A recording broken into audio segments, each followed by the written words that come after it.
Good morning, students. Today we will continue our chapter number 1, Matter in Our Surroundings. In previous class, we studied the basic differences between the three states of matter, that are solid, liquid and gas, on the basis of physical properties. Some of the physical properties like packing of particles, how particles are packed in solid, liquid and gaseous state. Second physical property, interparticular space, means the space or distance between particles. How is this different in these three states of matter? Then interparticular force of attraction, the force of attraction between particles. How is this different in solid, liquid and gas? That all the differences we have studied already. Now we will move further with another physical property, that is shape and volume. Now, how are solid, liquid and gas different from each other in terms of shape and volume? See, every solid has a definite shape and definite volume. कोई भी solid हो, हर solid का एक definite shape, एक definite volume होता है. For example मेरे हाथ में एक मार्कर है, I am holding this marker. ये मार्कर एक सॉलिड है, सॉलिड स्टेट में है. आप देख सकते हैं इसका एक डेफिनेट शेप है. आप इस पे एक सर्टेन फोर्स, प्रेशर लगाइए, क्या इसका शेप चेंज होगा? क्या इसका वॉल्यूम चेंज होगा? नहीं, इसका हमेशा यही एक डेफिनेट फिक्स शेप रहेगा और यही एक डेफिनेट फिक्स्ड वॉल्यूम रहेगा, which will not change. So every solid has a definite fixed shape and volume. Now, what about liquid? Liquid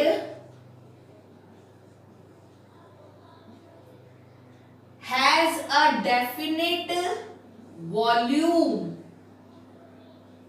but no definite shape.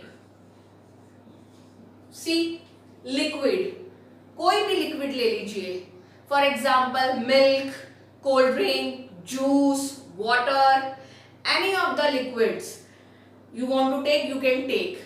Her liquid का एक definite volume होता है, fixed volume होता है. Means suppose आपके पास 1 litre milk है, आप उसे किसी भी कंटेनर वेसल में डालिए, वो 1 लीटर ही रहेगा. वो डिक्रीज नहीं होगा, हाफ लीटर नहीं होगा, वो इंक्रीज 2 लीटर भी नहीं होगा. यानी किसी भी लिक्विड के वॉल्यूम में ना तो डिक्रीमेंट होगा ना इंक्रीमेंट होगा, उसका वॉल्यूम कांस्टेंट फिक्स्ड रहता है, चाहे आप उसे किसी भी वेसल या कंटेनर में डाल दीजिए. लेकिन शेप फिक्स्ड या कांस्टेंट नहीं रहती. मान लीजिए कोई लिक्विड है, मिल्क ही ले लीजिए, अगर आप उसे किसी सिलेंडर में डालते हो तो वो सिलेंड्रिकल हो जाता है, उसकी शेप क्या हो जाती है? सिलेंड्रिकल. अगर आप उसे किसी स्फेरिकल बर्तन में डालोगे तो उसकी शेप स्फेरिकल हो जाएगी. ठीक है. अब मान लीजिए आप कोई 10 ml मिल्क ले लीजिए, ठीक है, उसको आप एक कटोरी में डालो तो वो कटोरी की शेप ले लेगा. उसको आप एक ग्लास टम्बलर यानी गिलास में डालो तो उसकी शेप ले लेगा. एक ट्यूब में डालो तो ट्यूब की शेप ले लेगा. यानी लिक्विड की कोई डेफिनेट फिक्स्ड शेप नहीं होती. It will take the shape of the container or vessel in which it is kept. जिस वेसल या कंटेनर या बर्तन में आप उसे डालोगे वो उसी की शेप ले लेगा, लेकिन वॉल्यूम उसका फिक्स्ड होता है जो चेंज नहीं होगा.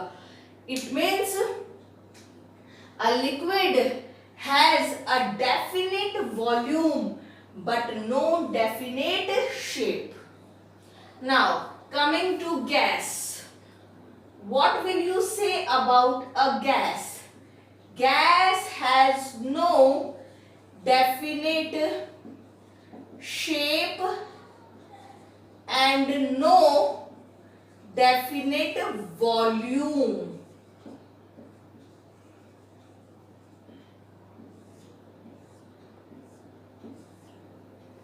कोई भी गैस है, ठीक है, आपके घर में आप कुकिंग गैस यूज करते हो जैसे कि एलपीजी, ऑटोमोबाइल्स में आप सीएनजी यूज करते हो. इसके अलावा हॉस्पिटल्स में वेंटिलेटर के थ्रू ऑक्सीजन गैस दी जाती है, और हमारे एयर में भी डिफरेंट टाइप की गैसेस है, जैसे oxygen, nitrogen, carbon dioxide and many other gases. ठीक है, कोई भी गैस है, किसी भी गैस का कोई डेफिनेट शेप भी नहीं होता और वॉल्यूम भी नहीं होता। मान लीजिए कोई गैस है, आप उसे जिस कंटेनर में डालोगे उसी कंटेनर की शेप ले लेगा। मान लीजिए आपने उसको सिलेंडर में डाला, ठीक है, बस ध्यान रखिएगा सिलेंडर ऊपर से सील होना चाहिए ताकि गैस बाहर लीक ना करे। तो आपने उसको एक सिलेंडर में डाला और सील कर दिया, तो वो सिलेंडर की शेप ले लेगा। अगर आप उसे किसी स्फेरिकल कंटेनर में डालोगे, सील कर दोगे, तो वो उस स्फेरिकल कंटेनर स्फेयर की शेप ले लेगा। अगर मान लो आपने उसे किसी रूम में स्प्रेड करवा दिया, तो वो उस रूम की शेप ले लेगा। यानी गैस को जिस कंटेनर में डालोगे वो उसी की शेप ले लेगा। And what about volume? Volume में भी यही है, आप उसे जहां स्प्रेड करोगे, फैलाओगे, वो वहीं फैल जाएगा और उस पूरे रीजन का वॉल्यूम ऑक्यूपाई कर लेगा। मीन्स मान लो आपने किसी गैस को सिलेंडर में डाला और सील कर दिया, तो शेप तो वो सिलेंडर की ले लेगा, वॉल्यूम भी वो सिलेंडर का ले लेगा। मतलब वो गैस पूरी तरह से सिलेंडर में फैल के सिलेंडर की ही शेप और सिलेंडर का ही वॉल्यूम ले लेगा। सिलेंडर की शेप हो गई, मान लीजिए वॉल्यूम है सिलेंडर का 15 लीटर, तो गैस भी 15 लीटर स्प्रेड हो जाएगी, उसका वॉल्यूम 15 लीटर हो जाएगा। फिर आप मान लीजिए आपने उसे किसी छोटे सिलेंडर में डाला, तो वो उस स्मॉल सिलेंडर की शेप ले लेगा और उसका जो स्मॉल वॉल्यूम है वो ले लेगा। मान लीजिए उस सिलेंडर का वॉल्यूम 10 लीटर है, तो गैस 10 लीटर हो गई। अब आपने उसे और छोटे सिलेंडर में डाला 5 लीटर, तो वो उस 5 लीटर सिलेंडर की जो शेप है वो ले लेगा और वॉल्यूम भी उसका 5 लीटर हो जाएगा। और फिर अगर आप उसे 20 लीटर सिलेंडर में डालोगे, तो वो 20 लीटर सिलेंडर की शेप ले लेगा और वॉल्यूम भी 20 लीटर हो जाएगा। और मान लीजिए आपने उसको किसी रूम में लीक कर दिया, स्प्रेड कर दिया, तो वो पूरे रूम में लीक स्प्रेड हो जाएगा और उस रूम की जो शेप है और वॉल्यूम है वो उस गैस की शेप और वॉल्यूम होगी। मतलब गैस का ना तो डेफिनेट शेप होता है ना वॉल्यूम होता है। आप उसे जिस भी कंटेनर स्पेस रीजन में डालोगे वो उसी कंटेनर स्पेस रीजन की shape as well as volume ले लेगा। सो in terms of shape and volume, how are these three states of matter different from each other? You can see any of the solid has definite shape and definite volume. कोई भी solid हो, हर solid का, ये marker एक solid है, आप pen pencil use कर रहे हो वो एक solid है, ठीक है। और भी बहुत सारी चीजें जैसे कि log of wood, लकड़ी का एक टुकड़ा, रबर, शार्पनर, और भी आपके आसपास बहुत सारी ऐसी चीजें हैं जो क्या है सॉलिड, ठीक है। आप देखिएगा हर सॉलिड का, आपके आसपास जितने भी सॉलिड आपको दिखाई दे रहे हैं, सबका एक डेफिनेट शेप, एक डेफिनेट वॉल्यूम है। आप उस पर एक सर्टेन फोर्स प्रेशर डालो, कोई फर्क नहीं पड़ेगा, उसका वही शेप और वही वॉल्यूम रहेगा। On the other hand liquid, आपके आसपास लिक्विड्स भी आप देख सकते होंगे, मिल्क, जूस, वाटर, ये सारे लिक्विड्स हैं। लिक्विड्स की डेफिनेट वॉल्यूम, फिक्स्ड वॉल्यूम होता है।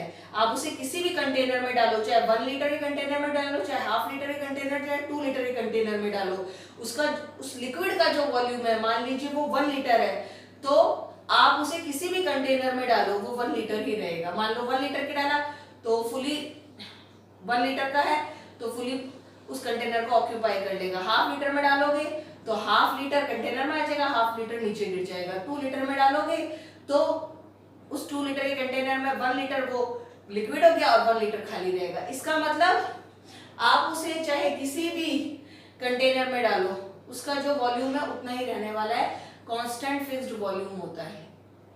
लेकिन शेप कांस्टेंट फिक्स नहीं होती है, उस कंटेनर का जो शेप है वही वो ले लेगा। So a liquid has a definite or fixed volume but no definite shape. It will take the shape of the container in which it is kept. Now coming to last, gas. Gas में दोनों ही चीजें definite नहीं होती। ना definite shape होता है ना definite volume होता है। आप इसे जिस भी कंटेनर में डालोगे या जिस भी स्पेस या रीजन में इसको स्प्रेड करोगे वहां पे वो फुल्ली स्प्रेड होके उसी की शेप उसी का वॉल्यूम ले लेगा। So it has no definite shape and volume. Now next point,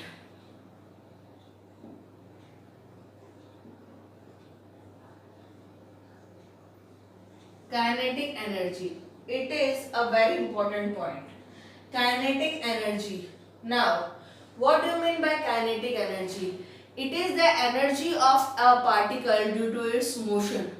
कोई भी पार्टिकल जो मूव कर रहा है, जो मोशन में है, तो उस मूवमेंट या मोशन की वजह से उसके पास जो एनर्जी होगी that is called kinetic energy. For example, now I am moving, मैं मूव कर रही हूँ, तो इस मूवमेंट या मोशन की वजह से अभी मेरे में कौन सी एनर्जी है? Kinetic energy.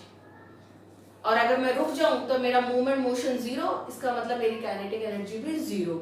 तो कोई भी ऑब्जेक्ट या पार्टिकल जब वो मूव करता है तो उस मूवमेंट या मोशन की वजह से उसमें कौन सी एनर्जी होती है? Kinetic energy. ठीक है, so kinetic energy is the energy of a particle due to its motion और मूवमेंट। ठीक है, अब आप जरा ध्यान से देखिएगा, सॉलिड में पार्टिकल्स एक दूसरे से काफी टाइटली क्लोजली पैक्ड होते हैं। तो पार्टिकल्स के बीच में आप देख सकते हैं इंटर पार्टिकुलर स्पेस बहुत कम होती है। तो इनके बीच में स्पेस बहुत कम है, तो ये ज्यादा मूव नहीं कर सकते, बल्कि अपनी ही पोजीशन पे वाइब्रेट करेंगे, यूं आगे पीछे वाइब्रेट कर सकते हैं। ज्यादा रैंडमली इजीली इधर उधर मूव नहीं कर सकते। क्यों? ऑब्वियस है, क्योंकि पार्टिकल्स के बीच में जो स्पेस है, डिस्टेंस है, वो बहुत कम है, तो ये ज्यादा मूवमेंट नहीं कर सकते, बस थोड़ा बहुत आगे पीछे वाइब्रेट कर सकते हैं।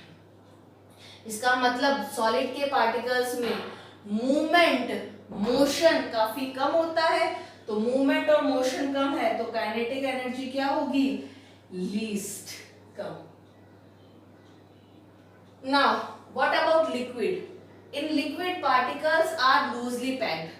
लिक्विड में पार्टिकल्स लूजली पैक्ड होते हैं, उनके बीच में इंटरपार्टिकुलर स्पेस सॉलिड से ज्यादा, गैस से कम होती है। तो इनके बीच में स्पेस इतनी होती है कि ये उसमें मूवमेंट कर सकते हैं, तो इनमें मूवमेंट ज्यादा होता है as compare to solid particles. तो मूवमेंट ज्यादा है तो काइनेटिक एनर्जी भी इनमें ज्यादा होगी। So these particles have more kinetic energy than solid particles, but less than gaseous particles. Now coming to gas.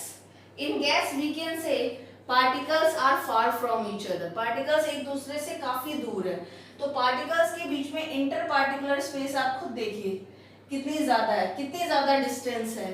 तो इस स्पेस में, इस डिस्टेंस में ये इजीली, फ्रीली, रैंडमली इधर उधर मूव कर सकते हैं।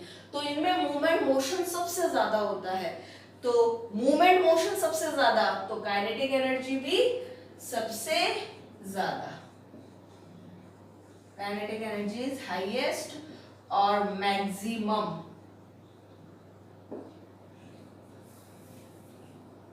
Now next is rate of diffusion. As I told you earlier, diffusion is the movement of particles from a region of higher concentration to a region of lower concentration, or we can define diffusion as the intermixing of particles of a matter into the particles of another matter.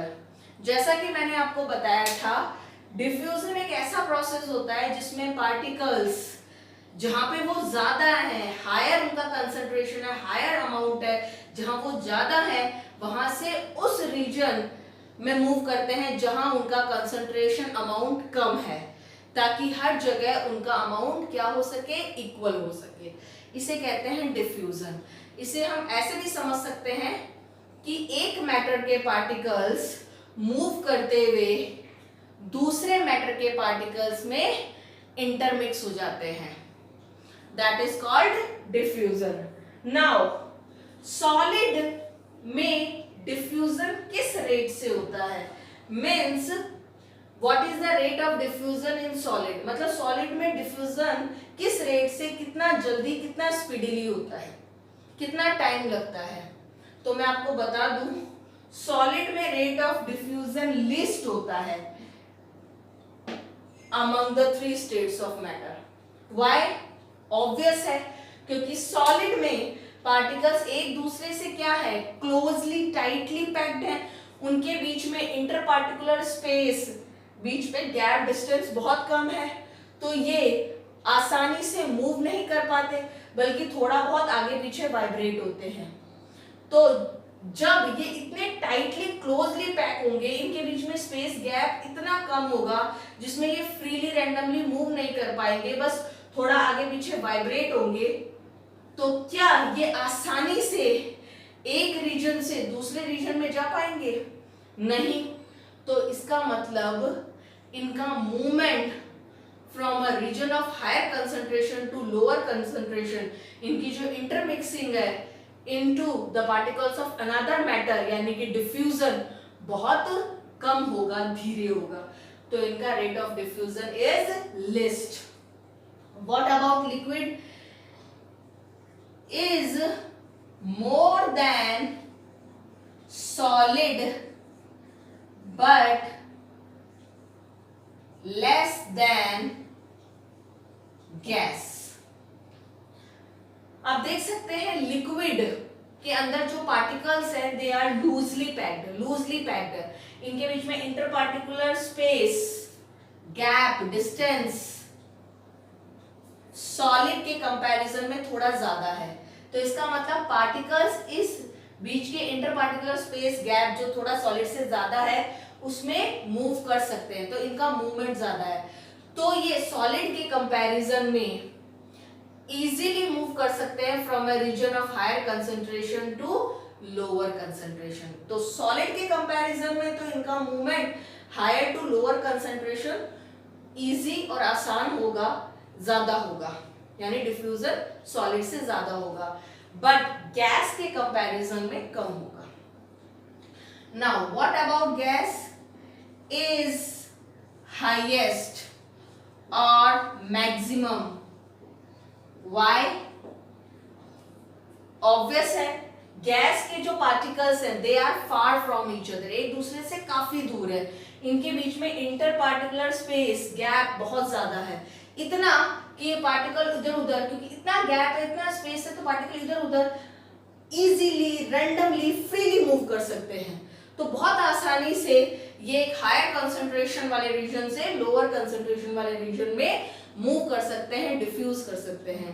तो gas बहुत easily, बहुत smoothly और बहुत speedily कम time में diffuse हो जाती है और फैल जाती है। तो इस तरह से गैस का rate of diffusion is highest और maximum. So today we have discussed these 3 physical properties: shape and volume, kinetic energy, rate of diffusion, and on the basis of these physical properties we have differentiated these 3 states of matter. Some of the physical properties are still left that we will cover in our next class. And for today it's goodbye from my side. Be safe, be happy.